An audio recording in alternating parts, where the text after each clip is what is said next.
The answer is no one's coming. It's up to us. You have to take the fight to the enemy. We're living in crazy times. We fight an ancient enemy. The authority structure is something established by God, and we work within that structure. We work in a very safe way. Others they collapse spiritual, and they collapse power and authority as one entity, but they're two separate things. Power is the ability to affect change. Authority is the right to command, to make the change. And so it's like a police officer. If I'm driving through Texas and a Missouri state police officer pulls me over, I'm going to respond to that weapon he's got on his side. That's his power. But he has no authority, no jurisdictional authority. So the demon works legalistically within the jurisdictional authority that God has established. This is why we define the demon as the lawyer from hell. There's a twofold end to authority: to provide and to protect. If you stay within the authority structure, you can and should be engaging in spiritual combat, but you do it safely within those twofold ends.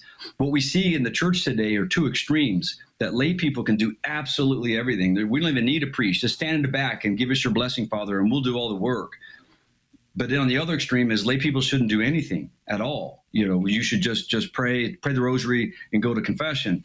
We have to engage the enemy, and we have to do that, but within the structure of our own office. Authority flows not through charism, but through office. We saw this in the first reading of Vigils last week. We're reading Saint Ambrose on his mystical catechesis, and he says, when you walk up to receive the waters of baptism, do not judge the priest by his appearance, but by office. And so we've got to return to that. In the modern church, we've lost this, we've collapsed in the post-Second Vatican Council era. We've collapsed the universal priesthood of the laity into the sacerdotal priesthood of the ordained. Even the council itself, Second Vatican Council, says these differ in essence and degree. And so yes, we are priest, prophet, and king as laity, but there's an essence, a degree and essence, a huge degree and essence difference between us and the ordained. The temptation on the authority structure. Well, let's go back up. If you work within the authority structure, this is the first and primary rule of engagement. If you step outside of that, the barometer is retaliation. And so we see this in certain charismatic circles where they're being retaliated against. And so we have to get this straight. In the New Testament, the impartation of hands and the Old Testament is done for two things. It's a priestly gesture and a patriarchal gesture. In the New Testament, it's done in blessing.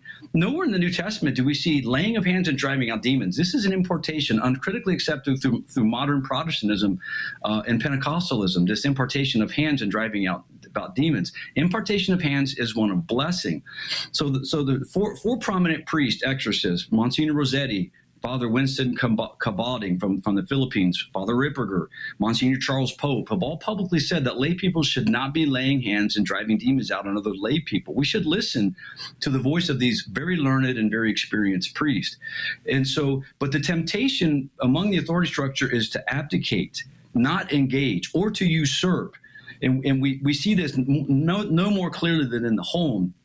The man is the head of household, and it isn't that he's the holiest, that he's the best, the most attractive, that he makes every decision. He's the first contact of the enemy. He's the first to make contact. This is the way the enemy sees him. I've seen this in session. The priest lays his priestly stole upon the neck, which is the spot that echoes Genesis 3:15 in the Proto-Evangelion, that he will crush and she will crush the head of the serpent. And you see a bodily reaction. And then you see a husband in a state of grace laying his hands on his wife. And we see the same bodily reaction as the priest, because those hands have authority. And so learning to pray over and bless his wife and his children. The man in the home should be taking his wife and his children and pushing them behind him, holding up his shield and making first contact with the enemy. He's the one that should be engaging. He should be leading. He should be saying grace. He should be driving to mass. He should be leading the family in prayers. These small little things make a huge difference in the spiritual realm. The answer is no one's coming. It's up to us, meaning you have to be the first. You have to take the fight to the enemy. We're living in crazy times. We fight an ancient enemy, and the ancient weapons are best. In the Catechism, it says that all of our history, of human history, is one of dour combat with the forces of evil, going back to the very dawn of creation. And so using the ancient weapons to fight the ancient enemy, these little things that we've seen to dismiss in the modern church, sacramentals, holy water, blessed salt, the epiphany blessing in your home, led by the Father, blessing your children, just laying hands and blessing them, making the sign of the cross and blessing your children, imparting your paternal patriarchal blessing to your children.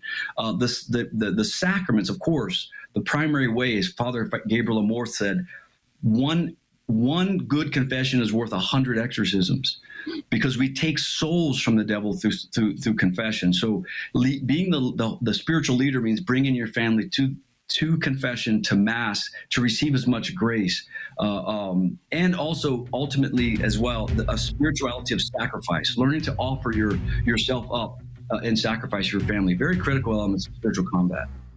Did you like that video? It's okay. You can admit it. It's perfectly fine. Hey, we cover the big stories of our day, from inside the church to outside the church to all points in between, and we do it from a Catholic perspective. It's called A Catholic Take. It's a radio program Monday through Friday. We live stream it right here on this channel, by the way, so make sure to subscribe, like, and share. We would be very grateful to you. And don't forget, you're going to want to watch this video right here because you don't want to miss anything.